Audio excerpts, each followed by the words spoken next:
Hello friends, good morning. আশা করি তোমরা সকলেই ভালো আছো। এখন বাজে 10টা 6। এই দেখো, আজকে আমি কচুর শাক রান্না করব। এই কচুটা আমি কালকে কেটেছিলাম, আমার বাড়ির সামনেই আছে। খুব ভালো কচুটা, কাটার সময়ও আমার কোনো সমস্যা হয়নি। আর আমার অ্যালার্জি আছে, তবুও আমার হাত চুলকায়নি। আমি তবুও লেবু দিয়ে কচুটাকে সেদ্ধ করেছি, কালকে দিয়ে ডিপে রেখে দিয়েছিলাম। এই কচুটা রান্না করতে আমি কী কী জিনিস ব্যবহার করছি সেটা তোমাদের দেখাচ্ছি।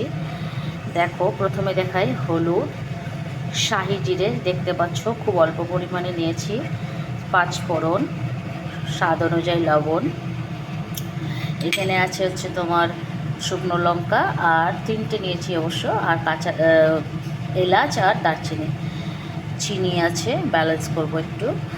তারপর তোমার হচ্ছে জিরের গুঁড়ো, ধনের গুঁড়ো, আদা বাটা। আর কচুটা তো তোমাদের আগে দেখিয়েছি, আমি সিদ্ধ করে রেখেছি, দেখো ঠান্ডা আছে।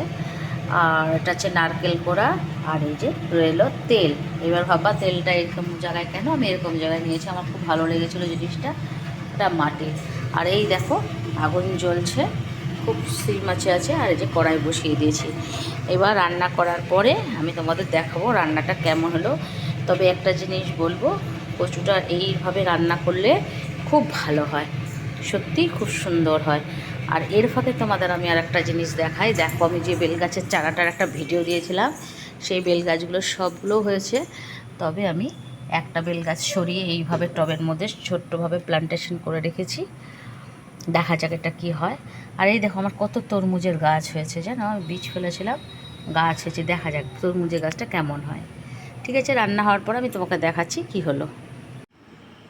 হ্যালো, এই যে তোমাদের কচুর শাকের যে রান্নাটা দেখিয়েছিলাম, সেটা লাস্ট অবধি দেখো এইরকম হয়েছে। খেতে কিন্তু খুব টেস্টি হয়েছে। আমি খেয়েছি, খুব ভালো লেগেছে। আমি খাওয়ার পরে তোমাদের এই ভিডিওটা করলাম যে খেতে কেমন হচ্ছে সেটা জানানোর জন্য।